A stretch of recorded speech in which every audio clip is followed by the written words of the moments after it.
Começa agora o programa Bem Viver, uma prosa sobre saúde, bem-estar, comida e agroecologia. Produção Rádio Brasil de Fato.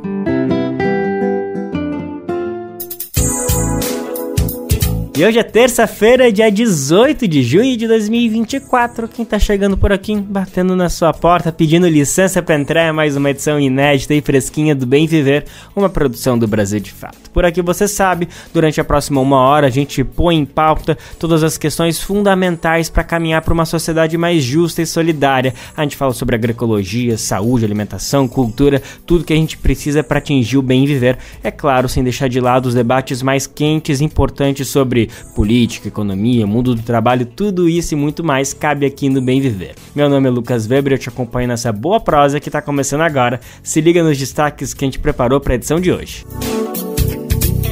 O jogo do bicho e o processo de higienização do país. Como essas coisas se relacionam? Quem explica pra gente é o professor e escritor Luiz Antônio Simas. MST foi homenageado na Câmara Municipal de São Paulo nesta segunda-feira.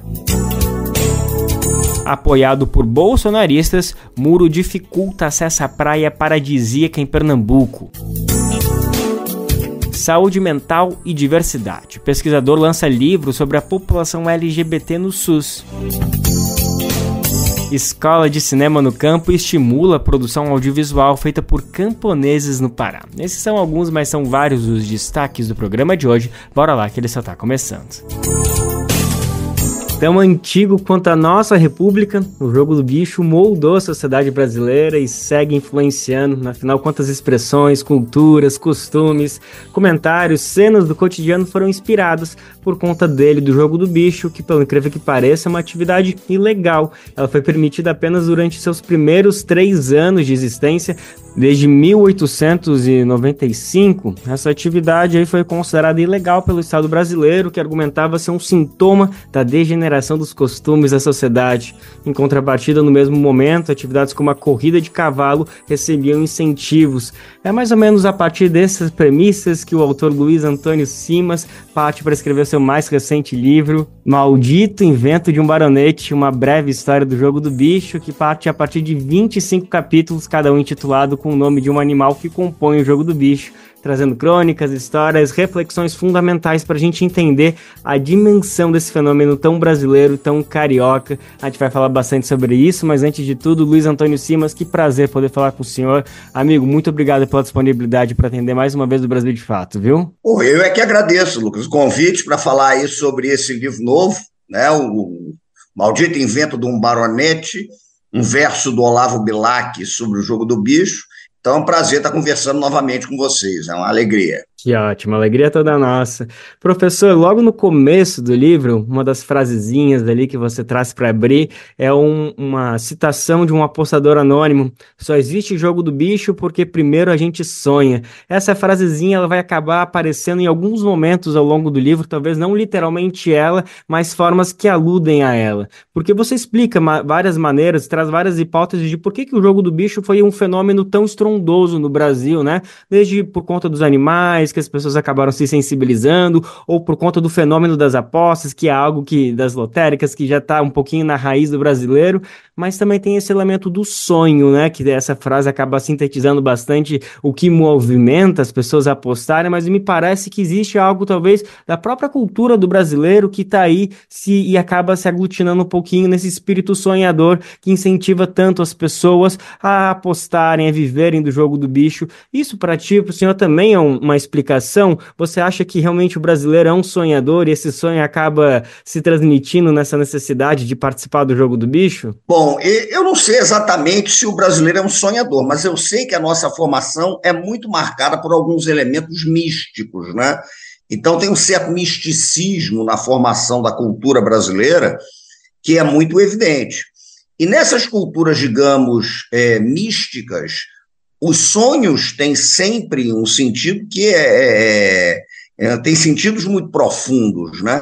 Então, você vai pegar, por exemplo, a história dos sonhos, diversas civilizações, as mais antigas que você possa imaginar, elas faziam leituras de sonhos como se eles fossem realmente diálogos constantes com o que está acontecendo, como se os sonhos, no fim das contas, estivessem ligados a profecias, vaticínios sobre o futuro.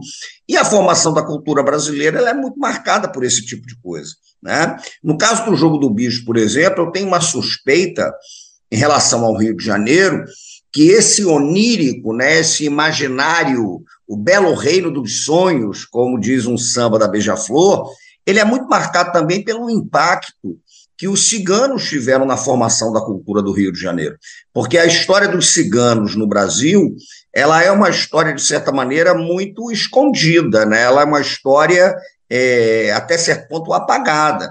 Mas eles são importantíssimos. O Rio de Janeiro era uma cidade que tinha um número bastante considerável de ciganos. A comunidade cigana do Rio de Janeiro era grande, ela ocupava regiões centrais da cidade, e a gente encontra algumas referências no século XIX, né, dos ciganos envolvidos em alguma medida com jogos vinculados aos desígnios da sorte, do azar e tal, e depois com o próprio Jogo do Bicho. E o sonho é um elemento muito forte na cultura cigana, né? Então, o sonho, o vaticínio, o azar, a sorte, isso é muito profundo. Então, eu acho que nós temos, na origem da nossa formação como país, nessa miscelânea, nesse caldeirão, né, de certa maneira, que é o Brasil, das Áfricas as mais diversas, das comunidades indígenas, dos portugueses que chegam também os mais diversos, porque o sujeito que vem do Alentejo é um, o sujeito que é o minhoto é outro, mas é muito curioso como existem elementos místicos em todas essas culturas. E o Jogo do Bicho eu acho que é muito propício ao sonho. Por quê? Porque é uma loteria de animais, né? Então ela é uma loteria que trabalha com imagem. Essa imaginética do Jogo do Bicho é muito forte. Se fosse uma loteria só com números, eu suspeito que dificilmente a gente teria essa ligação tão forte, mas em se tratando de imagem, em se tratando de sonho, a gente tinha, por exemplo, desde o final do século XIX, alguns jornais, no início do século XX, eles são vários, as chamadas folhas do bicho, né? Jornais que davam palpites e tinham os seus intérpretes de sonhos. Então, enquanto Freud estava escrevendo a interpretação dos sonhos na Europa, a turma estava interpretando sonho no Rio de Janeiro para, de certa maneira, vincular o sonho a palpites do Jogo do Bicho. Então, eu concordo contigo, eu acho que esse elemento onírico que caracteriza o Jogo do Bicho, ele colaborou bastante para a popularidade da loteria. Perfeito. Professor, o senhor explica muito bem no seu livro como a proibição do Jogo do Bicho passa muito por um movimento higienista, que a gente viu ali principalmente pelo prefeito Pereira Passos ali no início ali do século XX no Rio de Janeiro, que não queria deixar que essa atividade se popularizasse.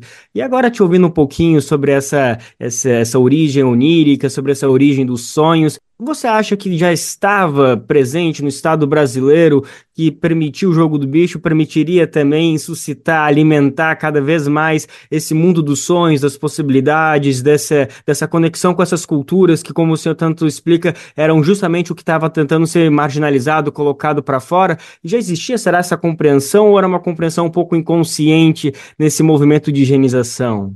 Bom, eu acho que é um projeto mesmo de recorte civilizatório que tenta apagar do Brasil, ou pelo menos, se não dá para apagar, que tenta controlar, disciplinar, domesticar as mais diversas manifestações culturais das populações não brancas.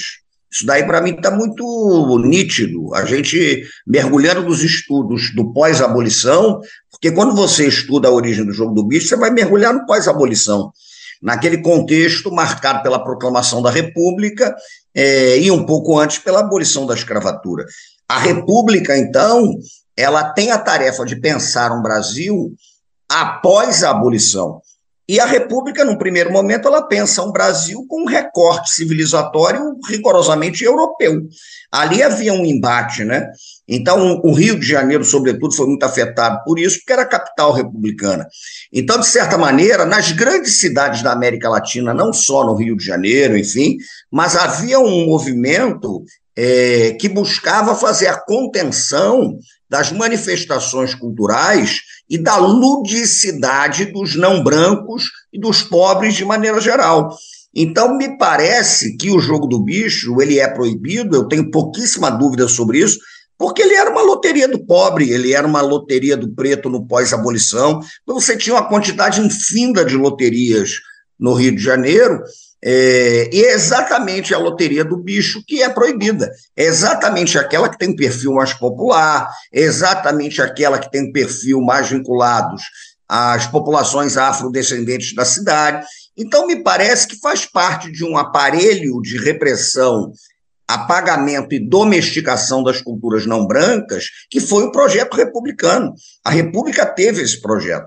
Então, você precisava conter, você precisava reprimir, você precisava disciplinar qualquer manifestação cultural, espiritual, enfim, lúdica das populações não brancas. É um projeto mesmo de recorte civilizatório europeu. Isso está muito nítido, é muito impactante. E eu acho que mistura tudo isso mesmo.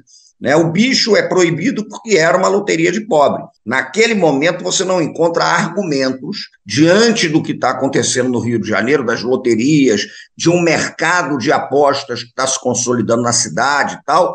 Você não tem outro argumento para entender, né, a proibição do jogo do bicho. E falhou miseravelmente, porque mesmo sendo proibido por mais de 100 anos, ele segue aí com esse fenômeno se expandindo. Ele, na verdade... A contravenção não conteve o jogo do bicho foi ganhando outras características, ele está entranhado na cultura do Rio de Janeiro, de certa maneira na cultura brasileira, com toda a complexidade e problemas que tem.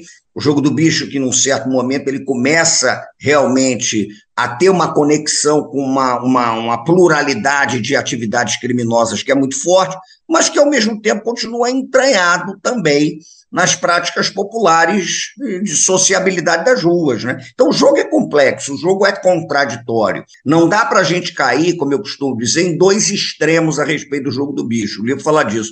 Você nem pode romantizar uma atividade que, num certo momento, ela vai estar vinculada a um complexo de atividades criminosas que é muito sério, muito pesado, e, ao mesmo tempo, também não dá para você fazer uma análise que criminaliza e ponto, ignorando, né, a complexidade e os elementos culturais que estão presentes na história do jogo do bicho. Porque o jogo do bicho cruza com tudo, ele cruza com uma música brasileira, ele cruza com o futebol, ele cruza com a religiosidade, ele cruza com a cultura de botequim, ele cruza com a sociabilidade das ruas, ele cruza com a história das escolas de samba. Então é um fenômeno complexo e tentar investigá-lo, né, sem cair nessa dicotomia da romantização ou da absoluta criminalização, talvez seja a tarefa mais complicada para quem tem interesse em estudar o jogo. Sem dúvida alguma, mas também, sem dúvida alguma, esse livro ele consegue encontrar um pouquinho dessa linha super tênue e ela caminha aí ao longo dessas 180 páginas, mais ou menos, justamente nesse meio termo, sem cair nesses extremos. E até eu fiquei pensando um pouco, Luiz Antônio Simas, que a gente recentemente viu aí o lançamento de algumas séries televisivas, de podcast, que falam sobre o jogo do bicho, e me parece que elas caem um pouco nesses extremos aí que o senhor também comentou, principalmente no lado da sensacionalização, né, de levando para os extremos da morte, da violência, do tráfico. Talvez o lançamento desse livro seja um pouquinho uma resposta, uma maneira de mostrar como a gente deve olhar com responsabilidade para o jogo do bicho, uma resposta a essas séries, a essas visões tão estereotipadas do jogo do bicho? Acho.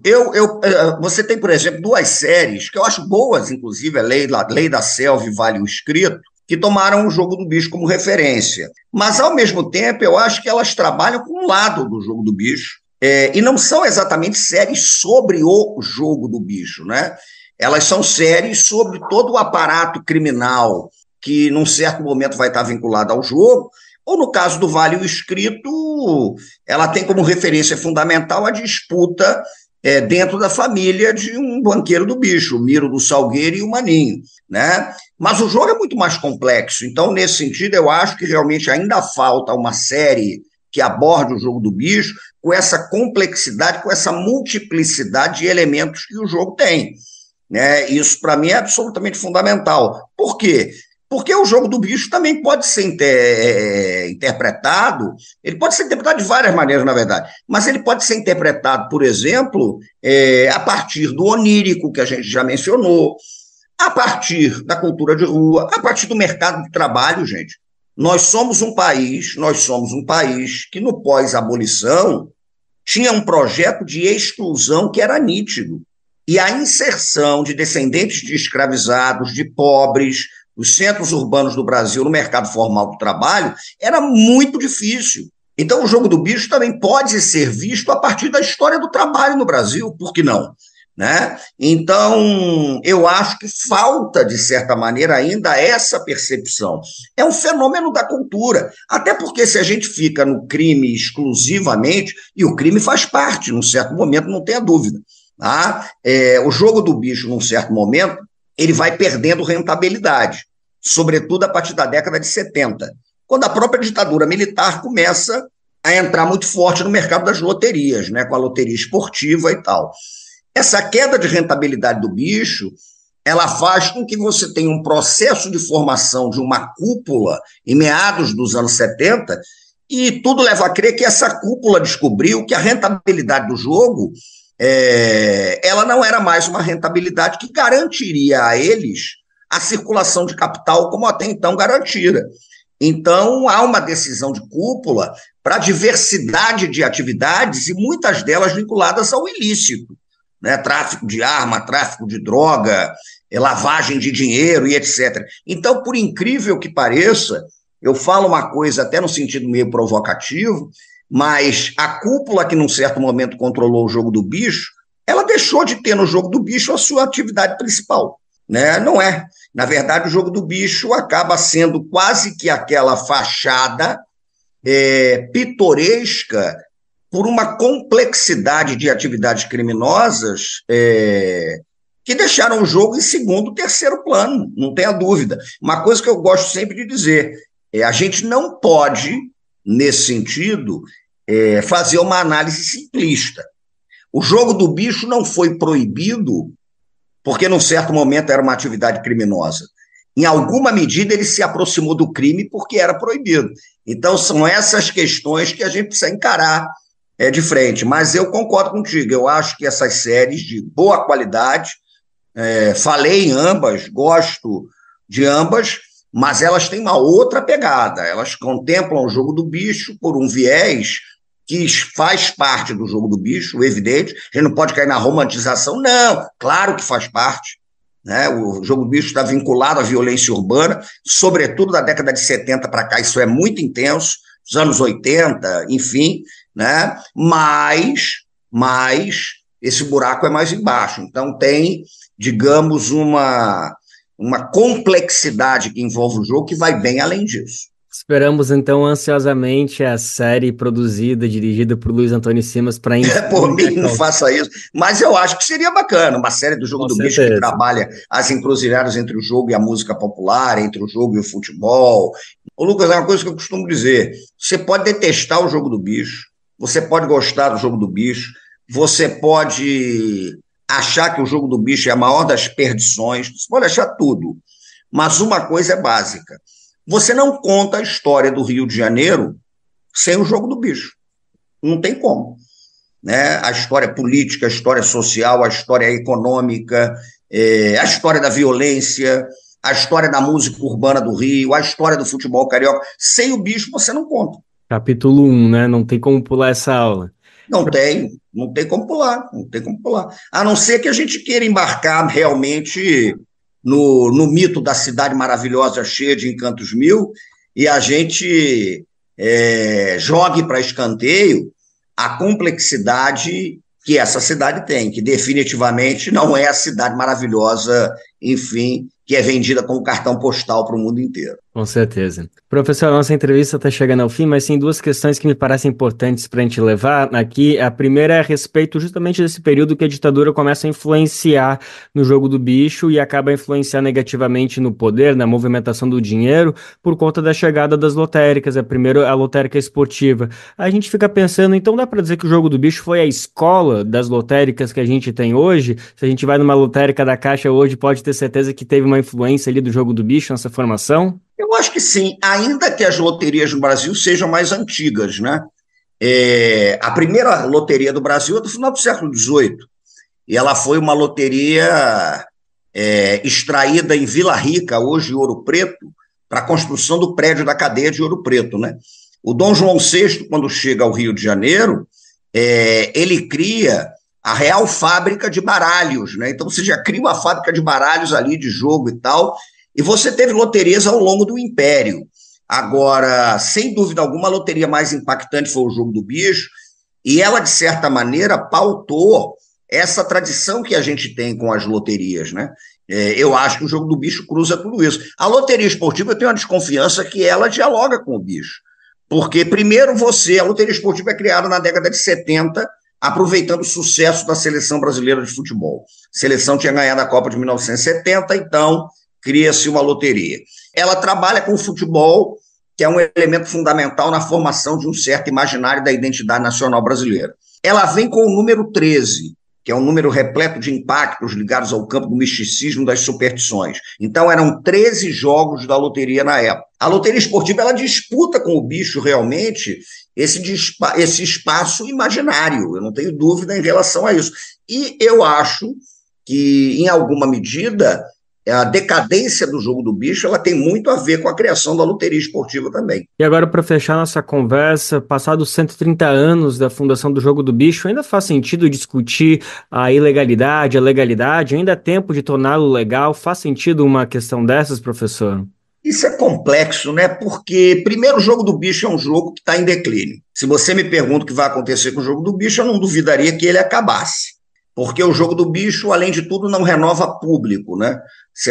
Eu passei, por exemplo, em observação ativa para escrever esse livro, eu ficava perto de banca de Jogo do Bicho, ficava vendo, tomando uma cerveja num botequim, onde eu sabia que tinha um apontador. E se você vê a média de idade da turma que joga no Bicho, não tem garoto que jogue no Bicho.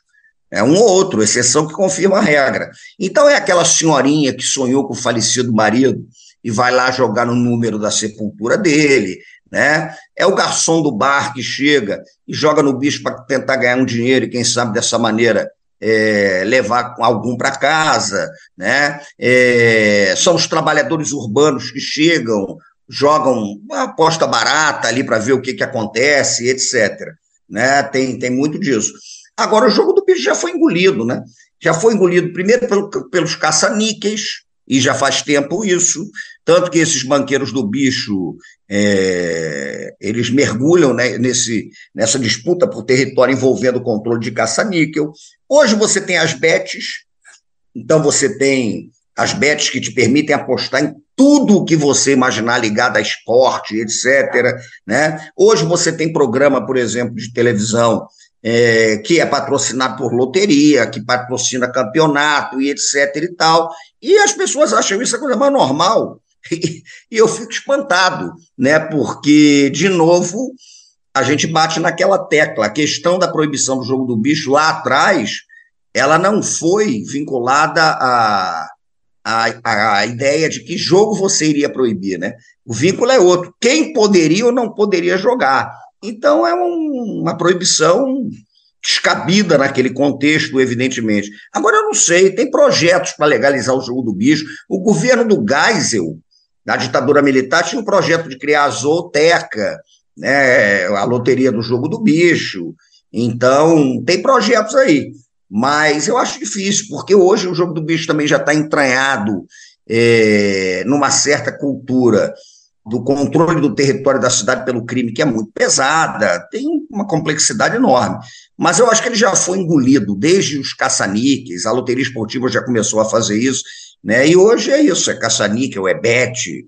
A gente vive num cassino virtual, você entra aí, você pode apostar em jogo do campeonato russo, da 5ª divisão do campeonato do Cazaquistão, você pode apostar no que você quiser, né? Então, eu acharia interessante que o Jogo do Bicho tivesse sido legalizado, mas acho difícil. Enquanto isso, todas as outras formas de aposta seguem aí legalizadas. Segue, inclusive o Jogo do Bicho. Inclusive o Jogo do Bicho.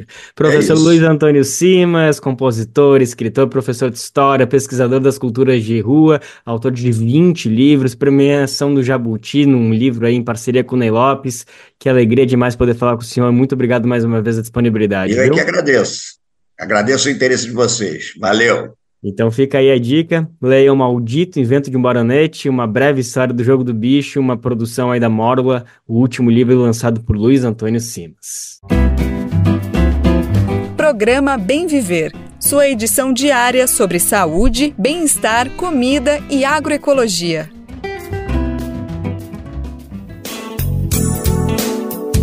Bora lembrar então um recadinho importante que a gente não se cansa de falar todo dia aqui no Bem Viver. Sabia que dá para retransmitir de graça o nosso programa aí na sua rádio comunitária, rádio regional, na sua iniciativa cultural. Enfim, vai ser uma alegria imensa saber que o Bem Viver tá chegando nesse cantinho especial do país. São dezenas, centenas, mais de 300 emissoras que todos os dias botam Bem Viver para tocar aí na sua rádio, na sua iniciativa. Se você tem interesse e disponibilidade para entrar junto com a gente, faz o seguinte: vai em radiobrasildefato.com.br, que lá você tem o tutorial, o caminho para você se somar junto com a gente nessa. É só clicar em como ser uma rádio parceira que a gente explica direitinho como fazer para receber todos os dias a edição inédita e fresquinha do Bem Viver com exclusividade. E o MST, o Movimento dos Trabalhadores Rurais Sem Terra, foi homenageado pela Câmara Municipal de São Paulo nessa semana. A cerimônia foi realizada na manhã de ontem, realçando os 40 anos de existência do movimento. A celebração foi organizada pelo vereador Jair Tato, do PT, com o apoio dos seus colegas de legenda e do pessoal também. O nosso repórter José Eduardo Bernardes conferiu a cerimônia e traz os detalhes pra gente. O MST, Movimento dos Trabalhadores Rurais Sem Terra, foi homenageado pela Câmara Municipal de São Paulo. O ato foi realizado na manhã de ontem, realçando os 40 anos de existência do movimento. A celebração foi organizada pelo vereador Jair Tato, do PT, com o apoio dos seus colegas de legenda e do PSOL. Para Márcio Santos, integrante da direção nacional do MST, o evento marcou um rompimento de uma barreira que impede avanços democráticos na Câmara. Nas palavras de Márcio Santos, a homenagem representa um primeiro passo para a construção de alianças em prol da reforma agrária popular. Esse é um primeiro passo. Essa homenagem demarca a posição. Apesar da composição ser muito complexa e contrária à nossa pauta, é um momento da gente fazer alianças, principalmente com os nossos aliados aqui que estão nessa casa, e a gente começar a construir uma pauta comum de debate em torno da reforma agrária, da alimentação saudável, da agroecologia. Na mesma linha, Joyce Lopes, do setor de produção do MST, afirmou que a homenagem colocou temas importantes para a sociedade brasileira dentro da Câmara de São Paulo.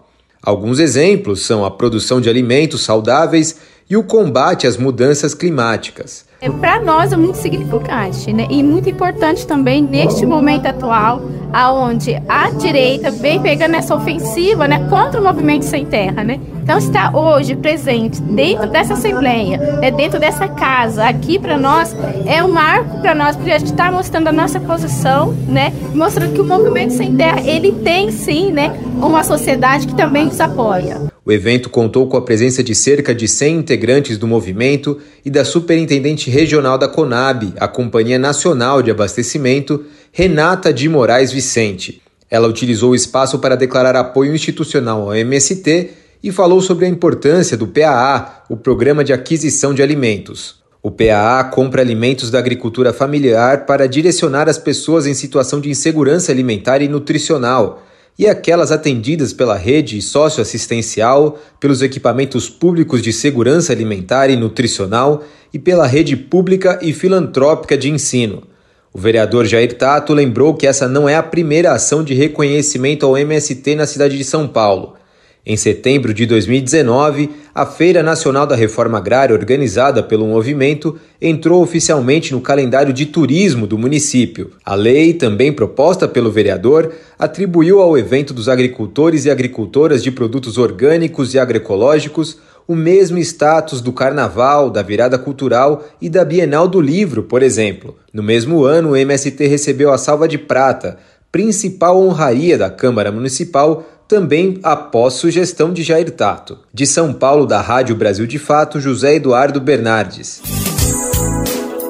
Quem quiser saber mais sobre essa homenagem, dá para conferir no nosso site, brasildefato.com.br, e também na edição de ontem do programa Central do Brasil. Lembrando que é uma produção em parceria da TVT com o Brasil de Fato. O programa é exibido sempre de segunda a sexta-feira, ao vivo, a partir da 1h da tarde. Você confere pelo YouTube da TVT, do Brasil de Fato, mas lembrando que ele também fica salvo para você ver a hora que você quiser. É só conferir no YouTube do Brasil de Fato ou vai lá no nosso site, que também está disponível.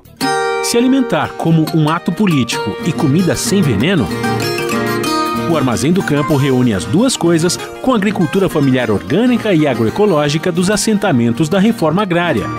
São várias lojas espalhadas pelo Brasil com produtos do Movimento Sem Terra, MST, além de atividades culturais, cafeteria e almoços coletivos. Encontre o Armazém do Campo mais próximo de você pelas redes sociais e venha. Traga sua família e amigos para conhecer um novo jeito de comer bem.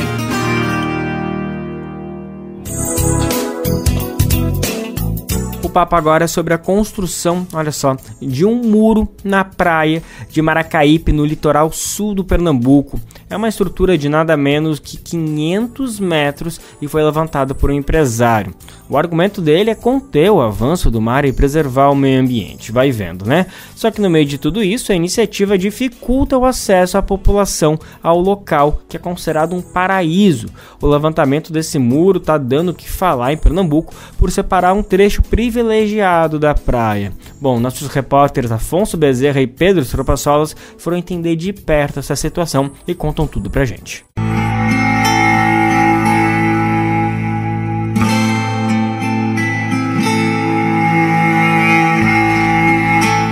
Praia de Maracaípe, um dos pontos mais procurados do litoral sul de Pernambuco. Mas toda essa riqueza tem sido ameaçada por um muro. A construção, considerada irregular pelos órgãos fiscalizadores, tem prejudicado o meio ambiente e afetado o trabalho de jangadeiros, pescadoras e barraqueiros locais, além de dificultar o acesso dos turistas ao Pontal, local da praia, de onde é possível assistir um bonito pôr do sol. Ana Paula, uma das comerciantes locais, detalha estas dificuldades enfrentadas por causa do muro. Muitas das vezes a praia, o mar sobe demais, chega aqui em cima, até em cima, feito eu mostrei a medição de onde os coqueiros estão molhados, chega até em cima e sai carregando nossas cadeiras, a gente não tem onde botar nossas coisas e a gente sai com a maré. A gente tem um acesso no cavalo marinho que a gente sai com a maré aqui em cima do peito e aqui que a gente não consegue, nem a gente nem o turista. Então a gente não consegue trabalhar, a gente não consegue botar nossas coisas em cima, perde as nossas coisas. Tem 5 barraqueiros já que não estão trabalhando mais. A disputa em torno do muro tem se arrastado há 2 anos.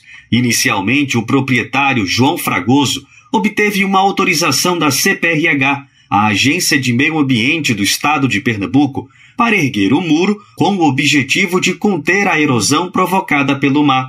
Este ano, um relatório do IBAMA concluiu que não há erosão e que o muro está em desacordo com a legislação ambiental, causa impactos graves na dinâmica marinha e polui um trecho longo da praia com resíduos plásticos. Carlos Roberto, jangadeiro e líder comunitário, mostrou à nossa reportagem o prejuízo causado por esse material. Tudo se desfazendo. Sabe para onde é que tá indo, gente? O berçário do cavalo marinho, isso aqui, ó. O berçário do cavalo marinho. Esse saco tá indo. Tem um monte aí dentro do rio. Isso aqui tudo. Tudo se desfazendo aí. Já Ana Paula contesta a documentação usada pelos órgãos fiscalizadores para autorizar inicialmente a construção do muro.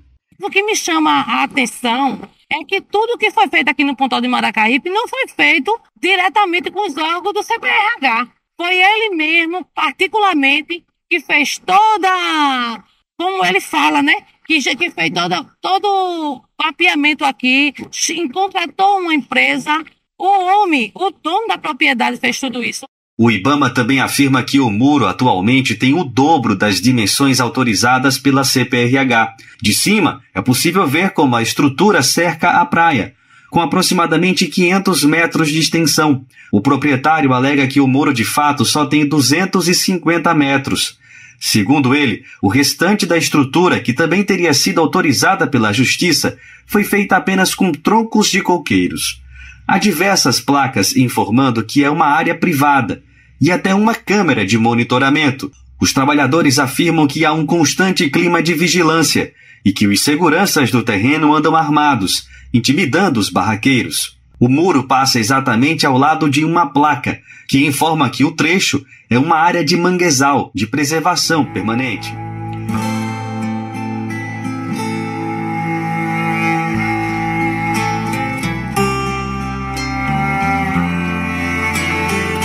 A Secretaria do Patrimônio da União também se manifestou sobre o caso e publicou 2 relatórios, com base em 2 visitas ao Pontal.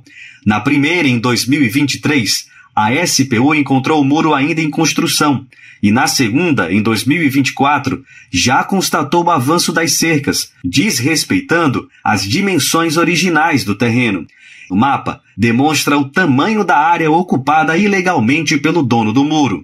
Uma audiência pública na Assembleia Legislativa de Pernambuco, realizada em maio, denunciou as irregularidades no terreno.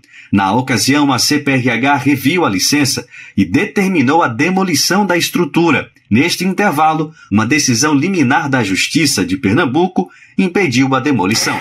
A deputada estadual Rosa Amorim, do PT de Pernambuco, revela que o caso de Maracaípe é um exemplo do avanço de projetos que tentam privatizar o acesso às praias no país.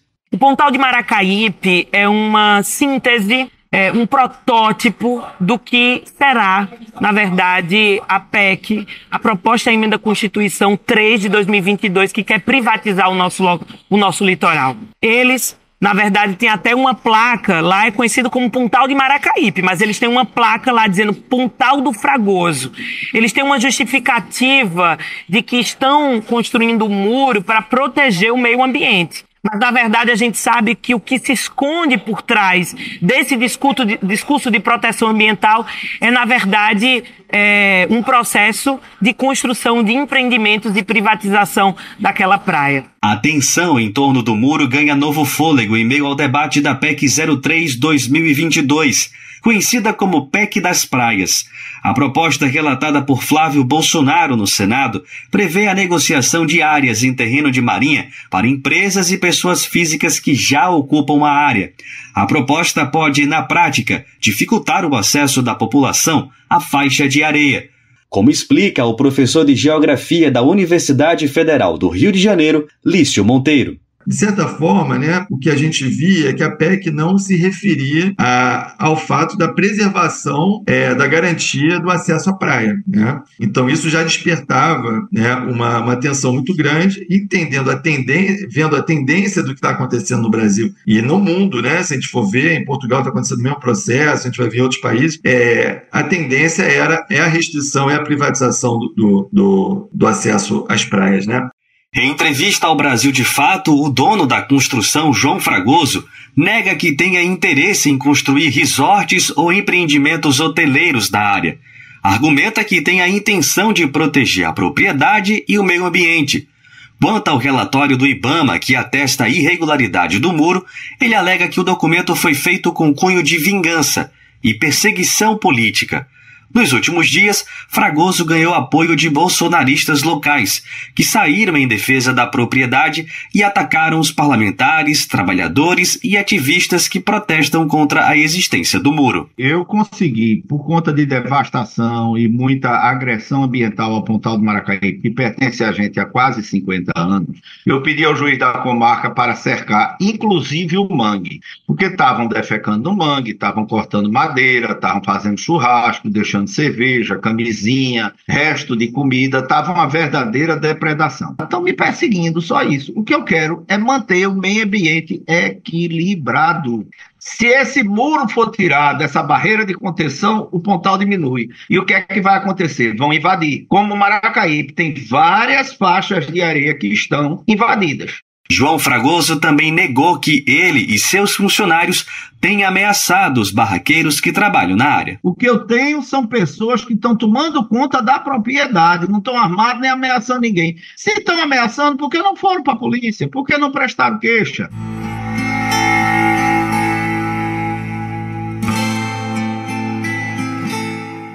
De Recife, da Rádio Brasil de Fato, Afonso Bezerra, com reportagem de Pedro Estropaçolas.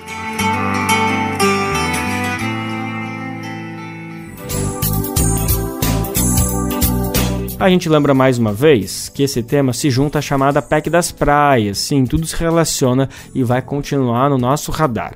Uma questão como essa não pode jamais passar sem um debate amplo e diverso.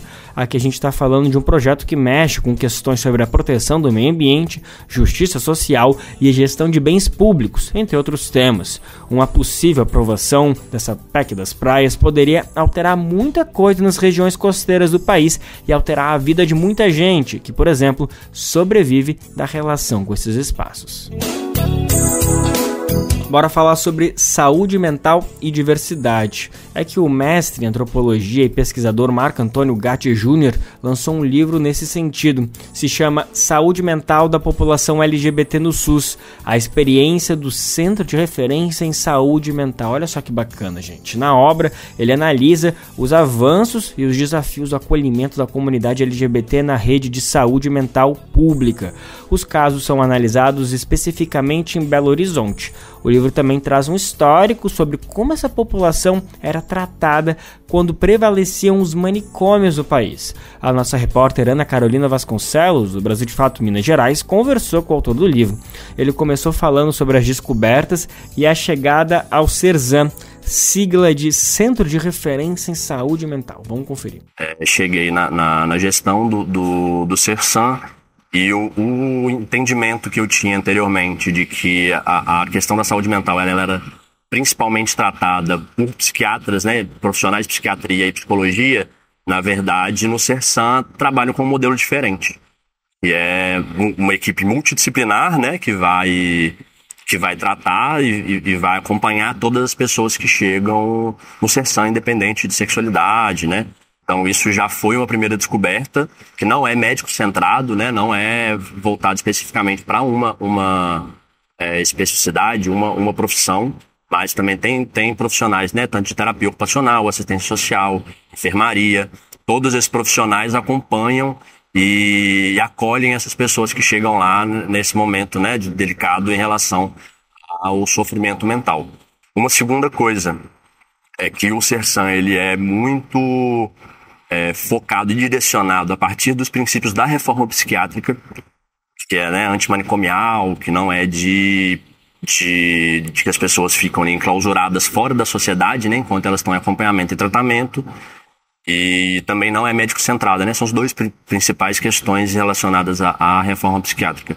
Então o médico ele tem um papel ali de acompanhamento, mas não é um papel central de diagnóstico, né? O diagnóstico não é uma centralidade que é o entendimento dos profissionais que vão acompanhar o público que chega. Então a partir disso já é um avanço no que tange a questão do diagnóstico, né? Então se a pessoa, não existe um diagnóstico, né? Ser gay, ser bissexual, ser lésbico, enfim, não é um diagnóstico. Então é tratado como uma questão da sociabilidade das pessoas e pode ter problemas acarretados em relação a isso ou não. Mas os problemas acarretados em relação a isso não são inerentes, né, vinculados diretamente à sexualidade da pessoa, mas ao preconceito que ela sofre. Então as coisas que elas vão ali no momento, né, do acompanhamento com esses profissionais vai ser pensado uma forma de estabilizar a partir do que ela sofre em relação à sociedade. Não necessariamente por ser gay que ela sofre, né? Por isso, necessariamente. Mas se está ali numa situação de sofrimento por outros motivos, inclusive motivos sociais. Uma outra questão é que o CERSAM, ele, no resto do Brasil, né, a vinculação é no CAPS, né? Aqui em Belo Horizonte, que é o CERSAM especificamente, e é interessante por ser um aparelho que ele é estruturado para pensar regionalizado. Então, a partir do momento da estabilização da crise ali, ele é encaminhado para outros, né, para o postinho ou para outros aparelhos do SUS. Então, esse atendimento regionalizado também é muito interessante para entender ali, às vezes é encaminhado para assistência social, porque a questão da saúde mental, ela não é também desvinculada das questões sociais. Então, a partir do momento que o entendimento, às vezes, não adianta, né? Saúde mental não existe se a pessoa não tem segurança alimentar, se a pessoa não tem onde morar, né? Então, entender isso vinculado a outros aparelhos, né, da esfera pública é muito importante. Então, foi outro entendimento muito, muito interessante. Uma outra questão que as profissionais, principalmente a maioria são mulheres, né, que trabalham nesse lugar, as profissionais se mostraram muito abertas, inclusive muitas pessoas agradeceram a pesquisa, que iam pensar melhor como, né, tratar esse público a partir daquele momento, que não era ali ainda uma coisa que tinha pensado, né, nesse público específico, entendendo que tem especificidades para tratar com algumas dessas pessoas. A nossa repórter Ana Carolina Vasconcelos também perguntou ao Marco Antônio Gatti Júnior sobre a estruturação do livro. Então, o livro, né, eu mudei um pouco do livro do que foi a dissertação para ficar também um pouco mais... tirar um pouco dos debates, né, mais acadêmicos, mais teóricos. Então, ele está organizado... Primeiro, né, no primeiro capítulo, eu faço uma estruturação do que foram os manicômios no Brasil, mas principalmente em Minas Gerais, né, que foi um lugar que esse debate ficou mais latente, principalmente por causa do Hospital Colônia de Barbacena, e também que foi chamado do Holocausto Brasileiro, né, pelo Franco Basaglia, e também por causa do Raul Soares, que eram lugares, né, que morreram muitas pessoas.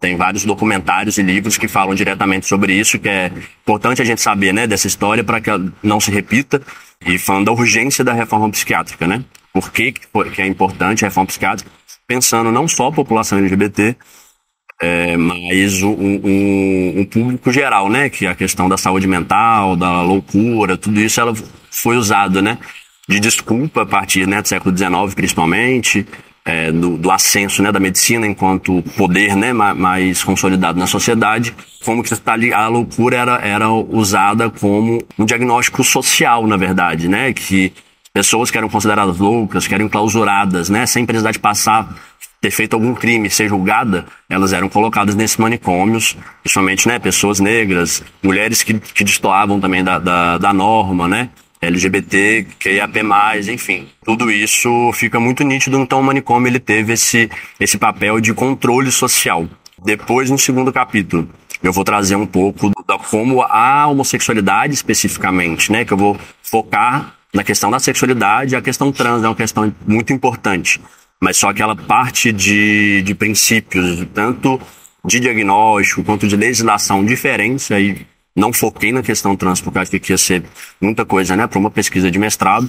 Então, aí no segundo capítulo eu vou fazer esse histórico de como a homossexualidade ela muda, né, um pouco, primeiro da sodomia, numa questão mais religiosa, para depois uma questão mais de diagnóstico, né, e aí o homossexualismo ele entra aí como diagnóstico para isso, passando, né, por 17 de maio de 1990, que é quando a homossexualidade sai do CID, né, do Cadastro Internacional de Doenças, como uma doença, então não pode mais ser tratado, e os debates, inclusive, que são feitos dentro da psicologia, né, que hoje ainda tem um grupo, né, de psicólogos cristãos, né, alguns grupos desses mais conservadores que tentam ainda usar a terapia de reversão, né, da sexualidade como se fosse uma doença isso, mas dessa legislação não é mais, e o Conselho Federal de Psicologia também trata um pouco disso. Tem um papel central na defesa, né, de que essa terapia não pode ser feita. Tem uma normativa também, né, do CFP que é importante em relação a isso. Então eu dou uma contextualizada do como que na história do Brasil. E no terceiro eu vou partir um pouco para tanto uma análise da política pública, tanto das legislações que existem a nível nacional de estruturação de saúde, primeiro, né, do movimento homossexual brasileiro, depois do GLS, enfim, historicamente a partir das conferências principalmente é que começa a ter uma estruturação de o que queremos, né, para a política de saúde dessa população, e fui fazer uma análise de como que no serviço, né, no CERSAM, essa legislação era entendida, ou como era a formação dessas pessoas através das entrevistas. E aí, na conclusão, vou trazer algumas desses elementos, né, e faço um debate também sobre ética. Então, faço um pouco desse debate do papel da ciência, o papel da medicina também, e o qual que é a importância dessas políticas públicas estarem vinculadas ao entendimento de todas as políticas e estruturações, tanto na formação quanto em relação a diretrizes e legislação. O livro Saúde Mental da População LGBT no SUS, a experiência do Centro de Referência em Saúde Mental, pode ser adquirido na página da editora Dialética. Os exemplares são enviados para todo o país e você pode conferir o link na versão em texto dessa reportagem lá no site brasildefato.com.br ou também visita o nosso parceiro brasildefatomg.com.br. Vamos trazer uma atualização do Enem, especificamente para a população do Rio Grande do Sul. O ministro da Educação, Camilo Santana, anunciou que o sistema de inscrição para o exame foi reaberto, mas exclusivamente para os gaúchos. O novo prazo começou no domingo, dia 16, e vai até a próxima sexta-feira, dia 21. Para o restante do país, as inscrições já se encerraram, aconteceu inclusive na sexta-feira, dia 14. Segundo dados divulgados pelo próprio ministro, foram contabilizadas mais de 5 milhões de inscrições, das quais aproximadamente 4 milhões concluíram todos os procedimentos necessários para confirmar a participação. Os números são superiores aos registrados no ano passado. A abertura de um novo prazo para os estudantes gaúchos ocorre em meio às dificuldades enfrentadas pela população do estado por conta dos eventos climáticos extremos. Como todo mundo acompanhou, o grande volume de chuvas registrado no estado desde o final de abril deste ano deixou diversas cidades submersas, forçando mais de 600 mil pessoas a saírem de suas casas e causando mais de 170 mortes. A tragédia também gerou restrições na mobilidade e dificuldades de garantia de serviços básicos como energia e atendimento de saúde. As provas do Enem seguem mantidas, isso para todo o país, seja Rio Grande do Sul ou qualquer outro estado, e elas vão ser aplicadas nos dias 3 e 10 de novembro deste ano. O exame que avalia o desempenho escolar dos estudantes ao término da educação básica foi adotado como principal porta de entrada para cursos superiores no país. Ele é usado na seleção de novos ingressantes em boa parte das instituições de ensino público e privadas também.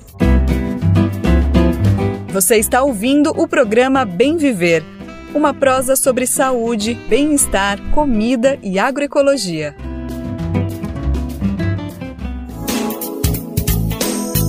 E para ninguém esquecer, a gente tem um encontro marcado de segunda a sexta-feira. Você confere o nosso programa sempre a partir das 11 horas da manhã pelo mundo inteiro por meio da rádio brasildefato.com.br. E a partir da 1h da tarde a gente chega junto aqui em São Paulo pela nossa parceira RBA, a Rádio Brasil Atual 98,9 FM. Lembrando também que nosso programa fica disponível no nosso site e nas principais plataformas de podcast como Spotify, Deezer, iTunes e Google Podcast. Vamos falar sobre cinema. Olha só, o presidente da República, Luiz Inácio Lula da Silva, participa amanhã de uma cerimônia em celebração a ele, o Dia Nacional do Cinema. O evento será na cidade do Rio, na Barra da Tijuca, e está marcado para 7 horas da noite. Para quem não sabe, a escolha do dia 19 de junho como o Dia Nacional do Cinema se refere aos primeiros registros das primeiras imagens cinematográficas do país. Elas foram realizadas exatamente nesse dia 19 de junho, em 1898, pelo cineasta Afonso Segreto. No evento de amanhã, o governo federal vai anunciar investimentos para o setor, que a gente vai com certeza trazer aqui no programa, e o ato vai celebrar também a consolidação de políticas culturais de incentivo, fomento e valorização dos filmes produzidos no país. Ele é também uma oportunidade de reconhecer os talentos dos profissionais da indústria, além de evidenciar o cinema como importante expressão artístico-cultural. Então vamos aproveitar esse ensejo do Dia Nacional do Cinema para conhecer uma experiência lá do Pará. É a Escola de Cinema no Campo que estimula a produção audiovisual feita por camponeses paraenses. Com incentivo da Lei Paulo Gustavo, mais de 20 assentados da reforma agrária serão formados no curso. Quem vai lá conferir conta em detalhes essa história pra gente, a nossa repórter Mariana Castro.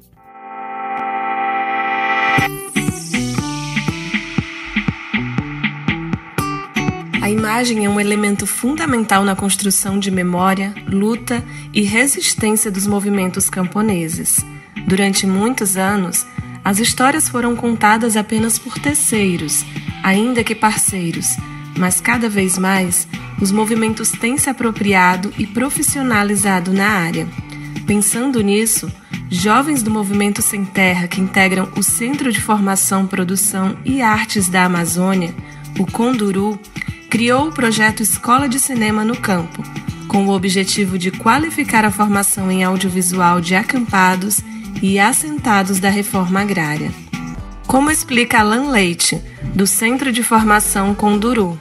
Essa turma tem o objetivo de formar mais de 20 jovens do campo e de diversos movimentos sociais do campo na linguagem cinema. Esse curso é tão importante para nós que, através da Lei de Incentivo Paulo Gustavo, alcançou o coração do campo. Então, em breve, teremos novos cineastas, produtores, com novos filmes circulando esse espaço que é negado através das políticas culturais. Dividida em 5 módulos que devem ser concluídos até o final de 2024, a escola iniciou durante o acampamento pedagógico da Juventude Sem Terra, Osiel Alves, que acontece todos os anos na Curva do S, em memória aos mártires do massacre de Eldorado dos Carajás. Há cerca de 10 anos, a cineasta e documentarista Júlia Mariano participa do acampamento e foi facilitadora desse primeiro momento. A ideia é que a escola seja um lugar de aprendizado, de troca, mas principalmente de instrumentalização dos jovens do MST para que eles possam filmar e produzir seus próprios produtos, seja eles filme, documentário, ficção. Para a maioria dos alunos, esse é o primeiro contato com câmeras profissionais e todo o universo de roteirização, filmagem e edição que envolvem o cinema, como complementa a cineasta e documentarista Júlia Mariano. Então a gente está começando a aproximar os alunos desse universo.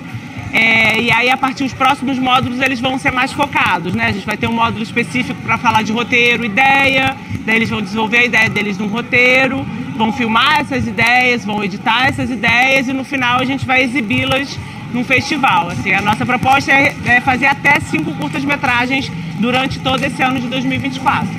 O projeto foi aberto a qualquer pessoa ligada às áreas de reforma agrária, independente de atuar ou não na comunicação. Por isso abre portas para a troca de conhecimentos, experiências e olhares. A exemplo de Carla Pereira, do setor de cultura do MST, que teve primeiro contato com as câmeras durante o acampamento. Para mim, a experiência que tive foi impactante, porque na primeira prática da oficina foi entrevistada a vítima de Eldorado do Carajás, algo que mexeu com a minha memória afetiva e com o que eu conhecia limitadamente sobre o massacre de Eldorado dos Carajás. Além disso, fortalece também o setor de comunicação do MST, que é formado por pessoas que contribuem em todos os estados de atuação do movimento, como declara o assentado e fotógrafo Igor Galvino. É bom a gente saber que as pessoas veem o que a gente faz, o trabalho da gente, valoriza. E eu me sinto até lisonjeado por isso, sabe? Que eu comecei em 2022, que é essa questão mais da fotografia, querer trabalhar com isso, sabe? E nesse pouco tempo, saber que o meu trabalho como fotógrafo, até a questão de videografia também, foi valorizado, as pessoas viram isso e me chamaram para fazer esse escola de cinema, é maravilhoso. As informações sobre a Escola de Cinema no Campo, bem como sobre as exibições das produções, podem ser acessadas no Instagram do Conduru. Do Pará para a Rádio Brasil de Fato, Mariana Castro.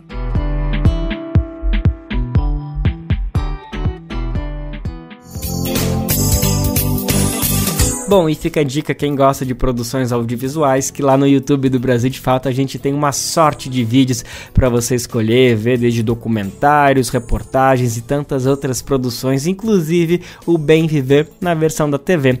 Então vai lá dar uma conferida no nosso canal, é só procurar por Brasil de Fato no YouTube que você encontra fácil. E assim a edição do Bem Viver de hoje fica por aqui. A gente se reconecta, fala de novo a partir das 11 horas da manhã dessa quarta-feira. A gente chega junto por meio da rádio brasildefato.com.br para o mundo inteiro. E a partir da 1 da tarde você escuta a gente aqui em São Paulo na Rádio Brasil Atual, a RBA 98,9 FM. O programa também vai ao ar em diversas rádios pelo país e a lista completa de emissoras que retransmitem o programa você encontra no nosso site, na matéria de divulgação diária do programa. Aqui a gente aproveita para agradecer agradecer esses veículos por estarem com a gente. Tamo junto, galera. O Bem Viver também fica disponível como podcast no Spotify, Deezer, iTunes e Google Podcast. A apresentação deste programa foi de Lucas Weber, roteiro de Daniel Lamir. Edição e produção de Camila Aguiar, Daniel Lamir e Douglas Matos. Trabalhos técnicos de Lua Gattinone, Edson Oliveira e André Paroche. Coordenação de Rádio e TV Monize Ravena. Diretora de programa de áudio Camila Salmásio. Direção executiva Nina Fidelis. Apoio toda a equipe de jornalismo do Brasil de Fato. Até amanhã, gente. Tchau, tchau. Você ouviu o programa Bem Viver, uma prosa sobre saúde, bem-estar, comida e agroecologia. Produção Rádio Brasil de Fato.